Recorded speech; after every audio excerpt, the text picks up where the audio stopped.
Linear algebra के 1000 MCQ based question के series में ये लेक्चर 2 है।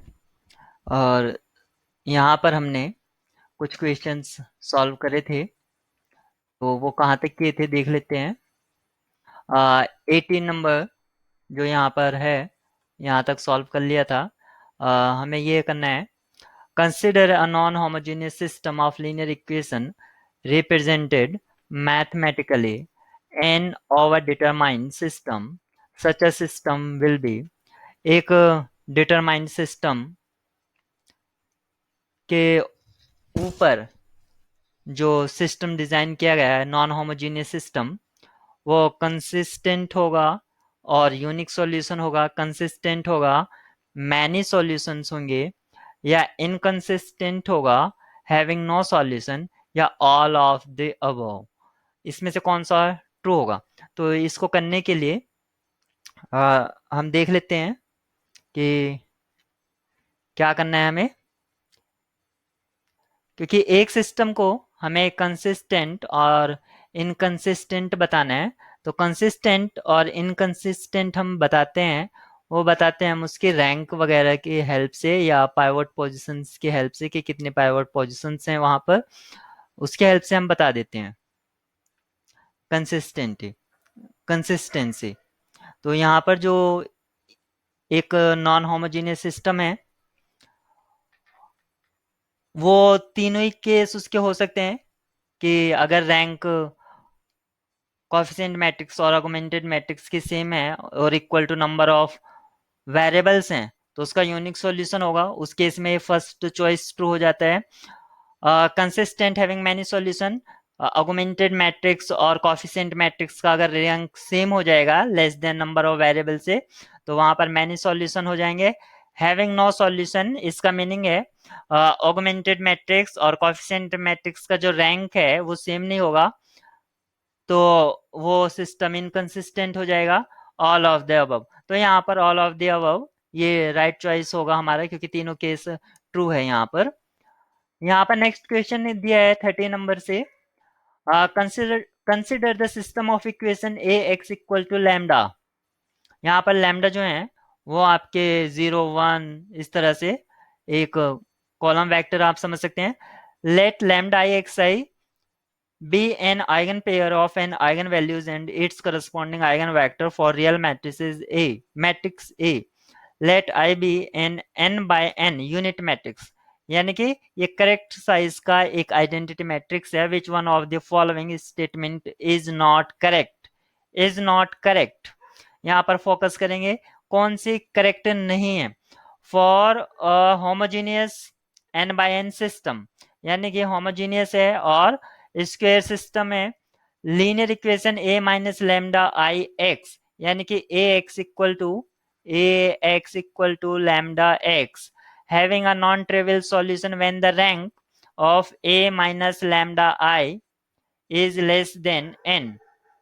नॉन ट्रिवियल, अगर यहाँ पर इक्वल टू n हो जाएगी तो ये एक यूनिक सॉल्यूशन होगा, और वो जो होगा होमोजीनियस के लिए यूनिक सॉल्यूशन 0 0 0 ही होता है, जिसको हम ट्रिवियल बोल देते हैं। और नॉन ट्रिवियल के लिए जरूरी है कि जो रैंक है ये लेस देन n होनी चाहिए।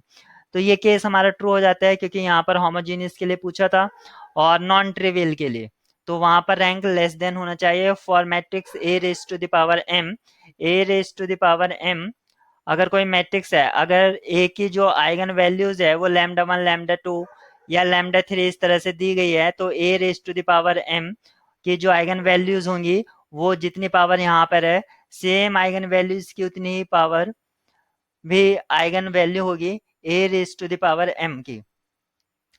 लेकिन यहाँ पर उसने कहा है कि अगर लैम्डा आई ए एम का कोई आइगन वैल्यू है, तो X I raise to the power m उसका आइगन करस्पॉन्डिंग आइगन वेक्टर होगा, ऐसा जरूरी नहीं है। ये वाली स्टेटमेंट गलत है।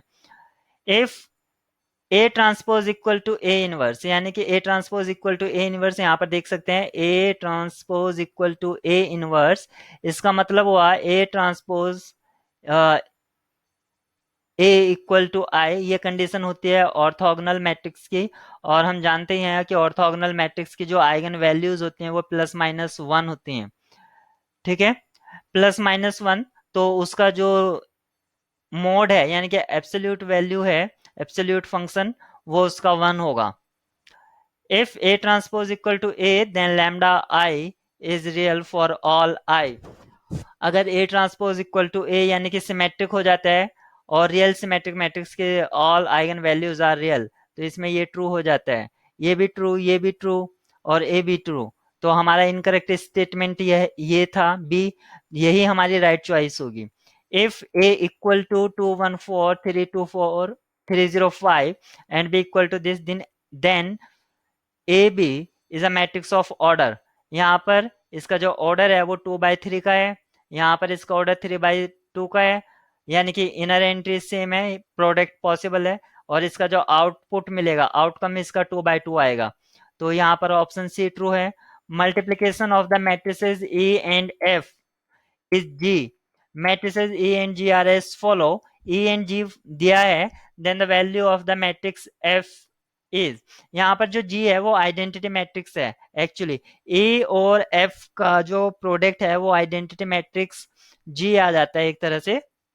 तो बताना है कि जो एफ मैट्रिक्स है वो कौन सी होगी, यानी कि इस मैट्रिक्स को किस मैट्रिक्स के साथ मल्टीप्लाई करने पर ये मैट्रिक्स मिलेगा। तो हम इसको पूरा कंप्लीटली मल्टीप्लाई नहीं कराएंगे, फिर सिर्फ ये देख लेंगे कि वन किस मैट्रिक्स की हेल्प से आ रहा है।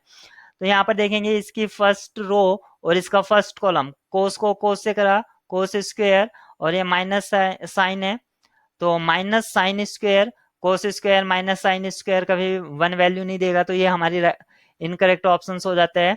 यहाँ पर देखिए कॉस है, यहाँ भी कॉस है, और यहाँ पर कॉस है, एक साइन है, तो cos square minus sine theta को plus sine theta cos theta आएगा, यहाँ से भी वन नहीं मिलेगा। तो यहाँ से अब इसको देखते हैं ऐसे, तो cos square plus sine square, क्योंकि यहाँ भी माइनस यहाँ भी माइनस, तो प्लस साइन स्क्वायर, तो cos square theta plus sine square theta, identity form हो गई, यहाँ से वन मिल जाएगा आपका। तो ये वाला ट्रू हो गया। अब इसको देखेंगे, तो यहाँ पर कॉस, यहाँ पर साइन, और यहाँ साइन यहाँ कॉस, इसका वैल्यू जीरो हो जाएगा फर्स्ट एंट्री का। तो इसमें जो हमारी आइडेंटिटी मैट्रिक्स है वो इससे फॉर्म होगी। If D1 D2 are two diagonal matrices, then D1 D2 is a diagonal matrix। अगर कोई दो डायगोनल मैट्रिक्स हैं तो उनका प्रोडक्ट भी डायगोनल होगा। D1 D2 equal to D2 D1, यानी कि डायगोनल मैट्रिक्स का प्रोडक्ट कम्यूट कर सकते हैं बोथ ऑफ द अबव, यानी कि A और B are true. D1 D2 मे और मे नॉट बी डिफाइंड। दो डायगोनल मैट्रिक्स ले लेते हैं हम। अगर आइडेंटिटी मैट्रिक्स ले लें, आइडेंटिटी मैट्रिक्स ऑफ ऑर्डर 2 और आइडेंटिटी मैट्रिक्स ऑफ ऑर्डर 3, इनका प्रोडक्ट पॉसिबल नहीं है। तो यहाँ पर देख सकते हैं मे और मे नॉट डिफाइंड, और पॉसिबल हो जाएगा अगर हम एक आइडेंटिटी मैट्रिक्स ले लें और एक डायगोनल मैट्रिक्स 2 3 1 ये ले लें, तो तब भी प्रोडक्ट पॉसिबल हो जाएगा। तो यहाँ पर पॉसिबल नहीं है, यहाँ पर पॉसिबल है, तो ऑप्शन से डी यहाँ पर ट्रू होगा। If the order of the matrix A is n by m, then the order of the A transpose is, transpose में जो रोज हैं वो कॉलम बन जाते हैं और जो कॉलम है वो रोज बन जाते हैं। तो यहाँ पर रोज जितनी हैं वो उतने कॉलम्स बन जाएंगे, तो ऑर्डर चेंज हो जाएगा। तो यहाँ पर जो गिवन है वो n बाय m है, तो अब इसका चेंज होके क्या हो जाएगा m बाय n। तो ऑप्शन सी ट्रू हो जाएगा, which of the following statement is correct. यानी कि हम मैट्रिक्स थ्योरी को रिवाइज करते हुए अब ट्रांसपोज तक पहुंच चुके हैं। तो यहाँ पर आप देख सकते हैं, यहाँ ट्रांसपोज की प्रॉपर्टीज आ रही हैं। A plus B transpose equal to A transpose plus B transpose, यानी कि सम का ट्रांसपोज जो होता है वो इंडिविजुअल ट्रांसपोज के सम के इक्वल होता है। ये सही बात है, ये करेक्ट बात है। इसने कहा which one of the following statement is correct, correct, तो ये करेक्ट है। ए बी का transpose equal to A transpose B transpose, यानी कि प्रोडक्ट का ट्रांसपोज जो होता है वो इंडिविजुअल ट्रांसपोज के प्रोडक्ट के इक्वल होते हैं। ऐसा नहीं है, रिवर्स प्रोडक्ट ट्रांसपोज के इक्वल होता है, रिवर्स में, यानी कि स्टोक्स प्रॉपर्टी की हेल्प से आप इसको रिमेंबर रख सकते हैं। जैसे स्टोक्स प्रॉपर्टी ये कहती है कि जब हम जूते पहनते हैं तो पहले मोजे पहनते हैं, उसके बाद जूते पहनते हैं, लेकिन जब हम जूते उतारते हैं तो पहले जूता उतारते हैं, बाद में मोजे उतारते हैं। तो यहाँ पर उसी तरह से ये फॉलो होता है, जो लिखा हुआ है पहला मोजा, एक तरह से जूता, यहाँ पर ट्रांसपोज अगर करेक्ट इसका क्या होगा, फिर जूता मोजा, यानी कि इसका ऑर्डर चेंज हो जाता है। यहाँ पर के ए का ट्रांसपोज यानी कि scalar multiplication of a matrix का ट्रांसपोज होता है वो ट्रांसपोज का स्केलर मल्टीप्लिकेशन। तो ये स्टेटमेंट ट्रू है। अगर यहाँ पर कॉन्जुगेट ट्रांसपोज होता तब ये ट्रू नहीं होता, यहाँ पर अगर बार होता है उसी केस में ट्रू होता। The value of the determinant this is 7 3 is 21 minus 4. 21 minus 4 17. Options D true.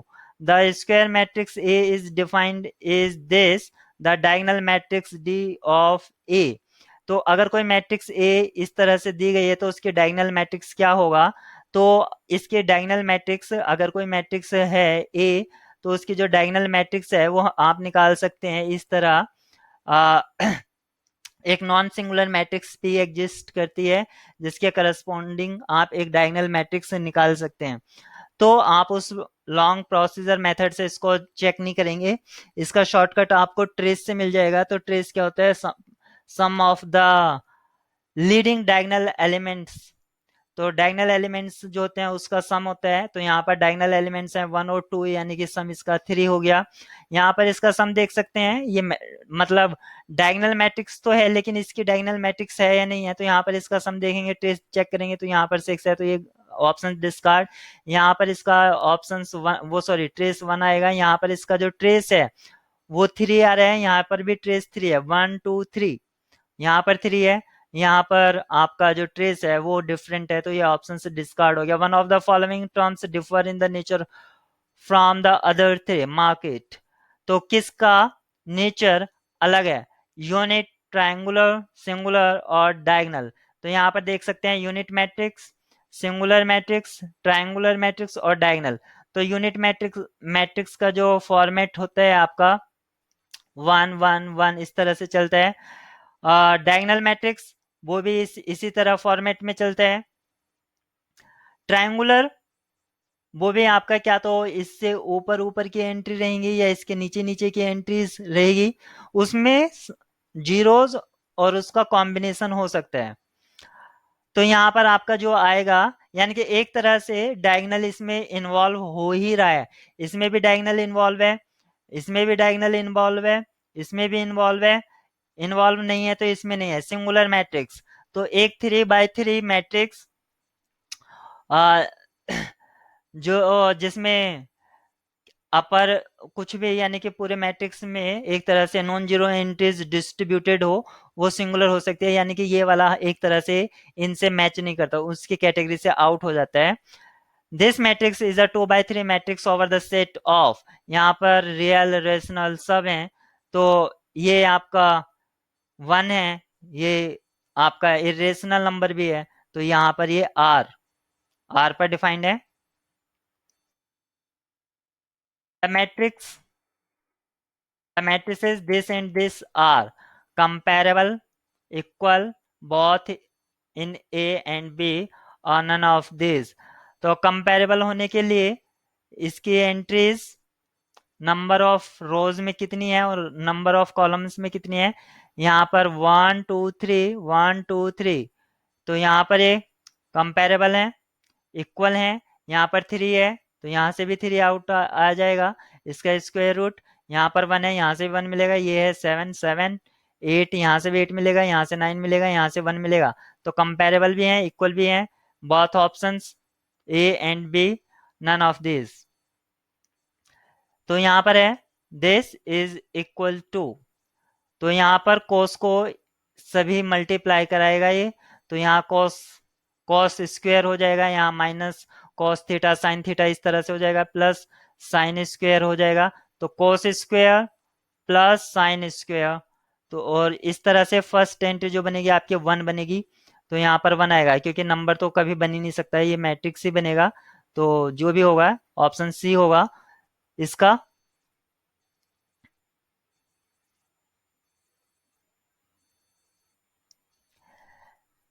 Next यहाँ पर दिया गया है in the matrix equation P x equal to के which of the following is necessary condition for the existence of at least one solution for the unknown vector? At least one solution. तो at least one solution के लिए सबसे पहले तो ये होना चाहिए कि वो सॉल्यूशन तो हो, उसका सॉल्यूशन हो मतलब कंसिस्टेंट हो, और कंसिस्टेंट होने के लिए जरूरी है कि ऑगमेंटेड मैट्रिक्स और जो कॉफिशिएंट मैट्रिक्स है, ये इधर जो राइट हैंड साइड में और ये जो लेफ्ट हैंड साइड में, इन दोनों को मिला के जो बनता है उसको हम ऑगमेंटेड मैट्रिक्स बोल देते हैं, जिसको हमने यहाँ पर रिप्रेजेंट किया है पी क्यू से। और कॉफिशिएंट मैट्रिक्स जो यहाँ पर गिवन है पी, उसको हमने कॉफिशिएंट मैट्रिक्स के लिए यूज किया है। तो यहाँ पर कहा है कि augmented matrix P Q must have the same rank as matrix P. At least solution के लिए ये तो जरूरी है ही। Vector Q must have only one non zero element, ये बात सत्य नहीं है। Matrix P must be singular, अगर सिंगुलर हो गया तो ये जरूरी नहीं है कि उसका जो ऑगमेंटेड मैट्रिक्स है उसका, क्योंकि ये सिंगुलर हो गया तो उसकी रैंक ऑगमेंटेड मैट्रिक्स के इक्वल हो, ऐसा जरूरी नहीं है। अगर लास्ट एंट्री वहां पर अगर जीरो आ गई, यानी कि जो टॉप बॉटम, तो ये बॉटम एंट्री अगर यहाँ पर कोई नॉन जीरो है, और यहाँ पर तो जीरो आएगी ही, क्योंकि उसने कहा है कि सिंगुलर मैट्रिक्स ये कॉफिशिएंट मैट्रिक्स, और उसके साथ यहाँ पर लिया कोई नॉन जीरो एंट्री ले लो यहाँ पर, तो यहाँ पर इसको जीरो ले लो, तो 0 0 0 अगर इस तरह से ये बन गया तो यहाँ पर उसका जो डिटर्मिनेंट है वो सिंगुलर हो जाएगा, यानी कि नॉन जीरो हो जाएगा, सॉरी जीरो हो जाएगा, और तब मैट्रिक्स पी जो है वो सिंगुलर हो जाएगा। उस केस में कोई भी सॉल्यूशन एग्जिस्ट नहीं करेगा, matrix P must be square, ऐसी कोई कंडीशन नहीं है। ठीक है, तो इसका ऑप्शन ए ही ट्रू था। तो अभी के लिए स्टॉप कर देते हैं।